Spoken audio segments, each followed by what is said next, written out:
Hello, my name is Haley Owens, and I'm a board member and also the co-chair for our 2023 Pledge Drive. And today I'm joined by Bev Ryan and Kay Frazier. Kay is our treasurer, and Bev is our vice president. And we're going to talk a little bit about the budget process, why we make a budget, and how it relates to the Pledge Drive today. Okay, so to kick us off, why do we make a budget, and what is the budget process? You know, we have to keep our lights on. We have to pay our bills. But our budget is really a tool. Our budget is a tool, and it speaks about who we are as a congregation. It allows us to reach our possibilities and live our values. It allows us to have worship. It allows us to have RE. It allows us to take care of our buildings and our grounds.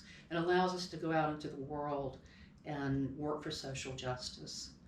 The process is quite long. Actually, it never stops. Finance Committee works year-round looking at our finances, our existing budget, and trends and spending and what our expenses are and our revenue trends. The budget process starts around December, where the Finance Committee and our board really start to talk about what the priorities are for the coming year and what our values are for the coming year and what we hope to be able to fund. And then we start gathering a lot of information. And thanks to our vice president, Bev plays a major role in gathering some of that information as the liaison to the Personnel Committee, but also reaching out to groups and committees and individuals about funding needs. Yes, usually this year I did in January, early January, I reached out to all the committees and groups that had numbers in the budget or any new committees or groups that we knew had formed, sent them what they had asked for, what they budgeted for last year, and asked them what they would like to do again this year, and got those numbers, because we need to have a kind of working number to go from. It doesn't always mean that people will get what they ask for, but we certainly do try. That's fantastic. You know, personnel and staff and ministry is a huge part of our budget. So Finance Committee works so closely with the Personnel Committee and the ministry to look at that component of our budget. And Bev plays a major role with the Personnel Committee also.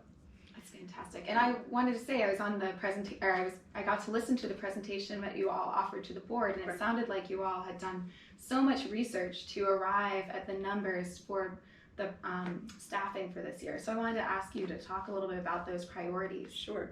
And this year was a little bit different because the UA put out a completely kind of different method of calculating salary. So it was all new to all of us.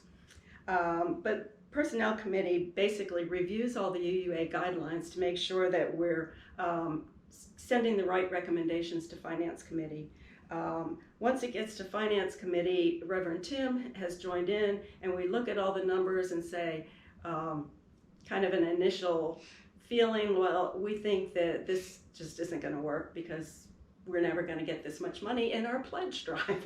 And it ties into our pledge drive. So this year in discussion with the board and finance, we have really combined personnel and finance and board members in major discussions, which is pretty new. Usually it was kind of separate. Okay, that sounds good.